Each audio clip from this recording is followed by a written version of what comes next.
भोपाल में TIT college में हिंदू छात्राओं से रेप और शोषण के मामले में हर रोज नए खुलासे हो रहे हैं और अब खुलासा हुआ है कि आरोपी देह व्यापार और मानव तस्करी भी करते थे। पुलिस इस एंगल से भी जांच कर रही है। वहीं मुख्य आरोपी फरहान पीड़ित छात्राओं के वीडियो पॉर्न वेबसाइट पर बेचने की तैयारी में था। आइडिया देने वालों में फरार आरोपी नबील और अबरार का नाम सामने आया है। अबरार और नबील के कैमरे में ये वीडियोस बनाए जाते थे। इन्हीं दोनों के लैपटॉप में ये वीडियोस सेव भी हो जाते थे। ऐसा पता चला है कि इन लोगों ने पॉर्न वेबसाइट से डील का तरीका भी सीखा था। बताया जा रहा है कि फरहान एक छात्रा को बदनाम करना चाहता था। यह छात्रा उसके टॉर्चर से परेशान होकर इंदौर चली गई थी। आरोपी उसके पीछे कई बार इंदौर पहुंचा था। इस बीच छात्राओं को दूसरी जगह ग्राहकों को सप्लाई करने की बात सामने आई है। अब एसआईटी की जांच इस एंगल पर मुड़ गई है।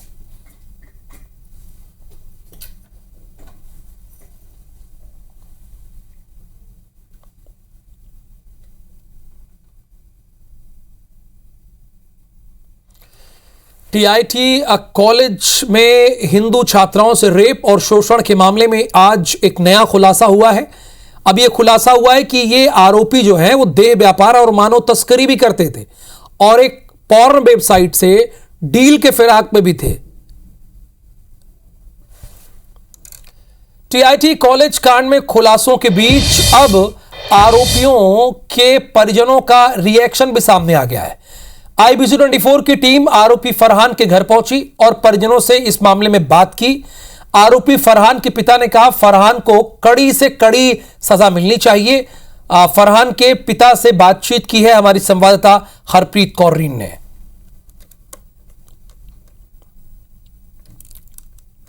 राजधानी भोपाल के टीआईटी कॉलेज में हुए मामले ने पूरे प्रदेश में सनसनी फैला दी है। इस वक्त हमारे साथ मौजूद हैं इस पूरे मामले के आरोपी जो फरहान है, उसके पिता। फरहान के पिता से हम बात करेंगे कि क्या आपको पता था कि बेटा कुछ इस तरह के कामों में इन्वॉल्व है? नहीं, हमें बिल्कुल नहीं पता था, और अगर हमें पता होता तो हम उसे घर में नहीं रखते। और उन्होंने जो किया उसकी सज़ा तो कानून देगा, कड़ी से कड़ी सज़ा देगा। इसका फैसला आएगा, वो बहुत जल्द आएगा, और हम उसका कोई फेवर करना नहीं चाहते। और तो तक से लड़कियों से ही पर्दा करता था। अब ये कहाँ चूक हो गई इसका हमें नहीं मालूम। गलती तो हुई है, किसी भी तरीके से, किस हालत में, किस कंडीशन में हुई है, ये हम बिल्कुल नहीं जानते। लेकिन अब इसकी सज़ा तो न्यायालय देगा। चाहते हैं अगर गलती की है फरहान ने तो कड़ी सजा मिले। हाँ, गलती की है तो सज़ा मिले, और नहीं तो इंसाफ मिले, लड़कियों को इंसाफ मिले, है ना। वो किसी की भी बहन बेटी है तो वो इंसाफ के हकदार है।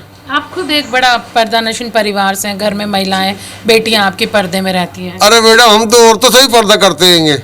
हमारे घर में कोई औरत आती है हम उसके सामने जाते नहीं हैं। आप हमारे मोहल्ले की महिलाओं से पूछ लें, हम औरतों से ही पर्दा करते हैं। बिल्कुल, आप सुन सकते हैं, ये है फरहान के पिता, जिनका साफ कहना है कि फरहान से गलती हुई है और इस गलती की सजा उसे मिलनी चाहिए। और यही वजह है कि उन्होंने भी बिल्कुल साफ यही बात कही है कि अगर कोई पीड़िता है तो उन पीड़ित बच्चियों को इंसाफ मिलना चाहिए, और बेटा अगर गुनाहगार है तो उसे ऐसी कड़ी से कड़ी सजा मिलनी चाहिए कि दूसरों के लिए भी ये सजा उदाहरण बने। कैमरामैन रमेश राजपूत के साथ आईबीसी 24 भोपाल से हरप्रीत कौर रीन। मुस्लिम युवकों की गैंग ने हिंदू लड़कियों को दोस्ती के जाल में फंसाकर बलात्कार किया और ब्लैकमेल करते रहे। एक के बाद एक पीड़ित लड़कियां जब सामने आने लगी तो पुलिस ने जांच शुरू की। पीड़ितों के कार्रवाई करने पर पुलिस ने मामला दर्ज किया। मुख्य आरोपी फरहान खान समेत 12 लोगों पर मामला दर्ज कर लिया गया है और 5 लोगों की गिरफ्तारी भी हुई है और सामने कई राज आए हैं।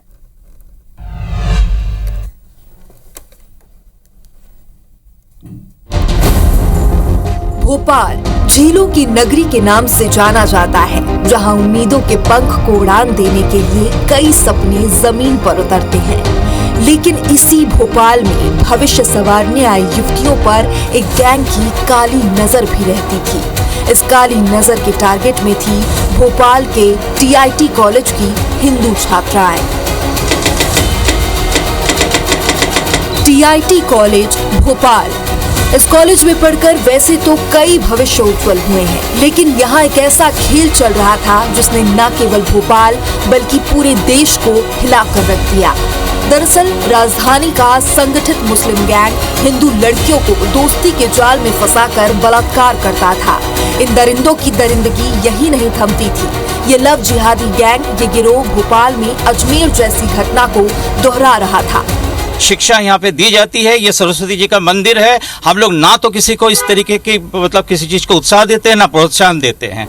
इस मामले का खुलासा कभी नहीं होता क्योंकि पुलिस ने शुरुआत में संवेदनशील मामले में कार्रवाई करने में आनाकानी की, लेकिन जब लड़कियों ने खुद कार्रवाई करने का फैसला किया तब जाकर पुलिस एक्टिव हुई। भोपाल के 5 थानों में 5 मामले दर्ज किए गए हैं, जिसमें 12 आरोपियों के नाम सामने आए। इस मामले में जिन आरोपियों के नाम सामने आए उनमें फरहान खान अली, साहिल, साद, अबरार और नबील का नाम है। ये सभी पश्चिम बंगाल और बिहार के रहने वाले हैं। एक आरोपी हामिद ने पिछले साल आत्महत्या कर ली थी। फरहान की बहन जोया और उसके पति के खिलाफ भी मामला दर्ज किया गया है। पुलिस कमिश्नर ने इस मामले की जांच के लिए एक SIT का भी गठन किया। नाम सामने आने के बाद पुलिस ने जांच और तेज की तो पता चला कि हिंदू छात्राओं को फंसाने वाले संगठित जिहादी गिरोह का मुख्य आरोपी फरहान खान 2023 से एक पीड़िता को ब्लैकमेल कर रहा था। उस समय वो नाबालिग थी। इससे पहले उसकी बहन को भी इस गिरोह में फंसाया गया था। लड़की फरहान से बचने के लिए अपनी पढ़ाई पूरी करने के बाद इंदौर चली गई थी। वो भंवरकुआं थाना क्षेत्र में कमरे में रह रही थी। जब फरहान को इस बारे में पता चला तो वो उसका पीछा करते हुए इंदौर पहुंच गया। 8 अप्रैल की देर रात फरहान उसके कमरे में घुस गया। उस समय छात्रा फोन पर अपने कजिन से बात कर रही थी। इसी दौरान फरहान ने अचानक उसे पीटना शुरू कर दिया और उसके साथ बलात्कार किया।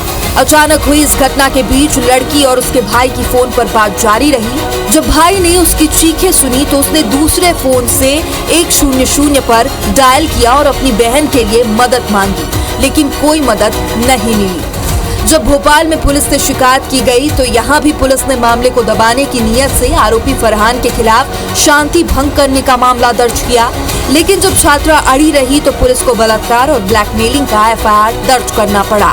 जब पुलिस ने फरहान को रिमांड पर लेकर पूछताछ की तो संगठित गिरोह में शामिल कई अन्य मुस्लिम युवकों के चेहरे सामने आए। तो लड़की की तरफ से FIR पंजीबद्ध की गई है और उसके बयानों के आधार पर सेक्शंस लगाए गए। आरोपियों के मोबाइल पुलिस ने विधिवत जब्त किए हैं और इनको साइबर फोरेंसिक के यहाँ भेजा जा रहा है। अभी साक्ष्य आएंगे, उसके अनुसार हम और कार्रवाई करें। आरोपी फरहान के मोबाइल में 10 से 12 लड़कियों के वीडियो मिले।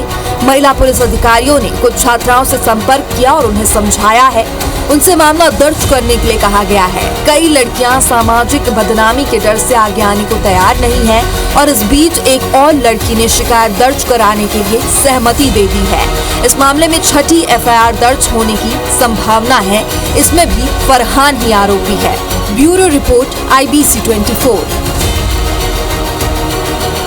देखिए, अब सभी पल्ला झाड़ रहे हैं ना। फरहान के माता पिता भी बड़ी नैतिक शिक्षा की बात कर रहे हैं। हरप्रीत गई थी उनसे बात करने के लिए, लगा कि दुनिया के सबसे सीधे साधे लोग यही हैं।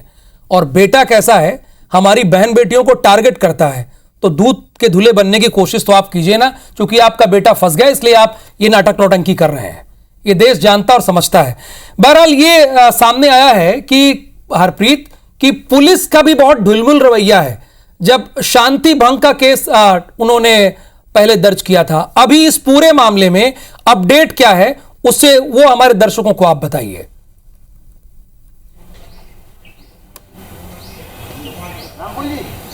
देखिए, इस पूरे मामले में पुलिस ने फरहान, साद, इसके साथ ही साहिल, इन 4 युवकों को, अली, इन 4 को गिरफ्तार किया है। नबील और अबरार अभी भी इस मामले में फरार हैं। बताया जा रहा है कि इसमें नबील बिहार का और अबरार वेस्ट बंगाल का रहने वाला है। पुलिस की 2 टीमें लगातार पिछले 5 से 6 दिन से इन दोनों राज्यों में डेरा डाले बैठी है, लेकिन अब तक उनका कुछ पता नहीं। ये भी सामने आया है कि 13 अप्रैल को जब पुलिस ने फरहान को गिरफ्तार किया तब नबील और अबरार भोपाल में ही थे। फरहान की गिरफ्तारी की बात सुनकर वो दोनों फरार हो गए। फिलहाल पुलिस ने इन सभी पर रेप, ब्लैकमेलिंग, पॉक्सो एक्ट और इसके साथ ही लव जिहाद का मामला दर्ज किया है। इनकी जो फरार आरोपी हैं तलाश की जा रही। इनका एक साथी हामिद, उसने 6 महीने पहले सुसाइड कर लिया था। वो भी इसी गैंग का सदस्य था। वो युवक भी बिहार का रहने वाला था और उसने अपने पिता को यहाँ भोपाल में रहते हुए मैसेज किया था कि मैं आपके सपने पूरे नहीं कर पाया और मैं मौत को गले लगा रहा हूँ। अब पुलिस हामिद की आत्महत्या की फाइल खोलने वाली है। ये पता लगाने में जुटी है कि हामिद ने आखिर मौत को गले क्यों लगाया, उसने सुसाइड क्यों किया। एक और नया कुछ पहलू इसमें सामने आ सकता है। इसके साथ ही चारों आरोपियों में से फरहान की फिलहाल रिमांड खत्म हो चुकी है। 13 तक उसे जेल भेजा गया और अब माना जा रहा है कि अशोका गार्डन थाने में उसे रिमांड पर लिया जाएगा, क्योंकि यहीं पर उसके खिलाफ गैंगरेप का एक मामला दर्ज हुआ है। यानी अभी तक फरहान के मोबाइल में अलग अलग छात्राओं के साथ दुष्कर्म करते हुए वीडियो वायरल हुए सामने आए थे। वो वीडियो पुलिस के हाथ लगे थे, लेकिन अब एक मामला सामने आया जिसमें पीड़िता ने एक ही कमरे में साहिल और फरहान द्वारा दुष्कर्म यानी गैंगरेप करने का आरोप लगाया है। यानी अब गैंगरेप मामले पर रिमांड पर अशोका गार्डन पुलिस फरहान को लेगी। अशोका गार्डन साहिल, साज और अली, क्योंकि समय का अभाव है थोड़ा हरप्रीत, इसलिए आपका बहुत बहुत धन्यवाद। ये मामले रोजाना खुल रहे हैं। खुलासा अब ये हुआ कि आरोपी देह व्यापार और मानव तस्करी तक किया कर रहे थे। पुलिस इस एंगल से जांच कर रही है। मुख्य आरोपी फरहान पीड़ित छात्राओं की वीडियो पॉर्न वेबसाइट पर बेचने की तैयारी में था। आइडिया देने वालों में फरार आरोपी नबील और अबरार का नाम सामने आया। अबरार और नबील के कमरे में ये वीडियोस शूट किए जाते थे। इन्हीं दोनों के लैपटॉप पर वीडियो सेव हुआ करते थे। ये भी पता चला कि इन लोगों ने पॉर्न वेबसाइट से डील का तरीका सीखा। बताया जा रहा है कि फरहान एक छात्रा को बदनाम करना चाहता था। ये छात्रा उसे उसके टॉर्चर से आजिज आकर इंदौर चली गई थी। आरोपी उसके पीछे कई बार इंदौर तक गया। इस बीच छात्राओं को दूसरी जगह ग्राहकों को सप्लाई करने की बात भी सामने आई। अब एसआईटी की जांच इस एंगल पर मुड़ गई है कि क्या ये उनसे देह व्यापार की तरफ उनको धकेल रहे थे, क्या ह्यूमन ट्रैफिकिंग से भी ये जुड़ा मामला हो सकता है। तो एक स्टूडेंट और उससे दोस्ती कहां तक जा सकती है, ये मामला जितना खुल रहा है उतना ही भयानक लग रहा है। फरहान, अबरार, नबील, इन तीनों के खिलाफ एक के बाद एक कई खुलासे हो रहे हैं। जघन्य अपराध में लिप्त हैं। इनकी शक्लों पर ना जाइए।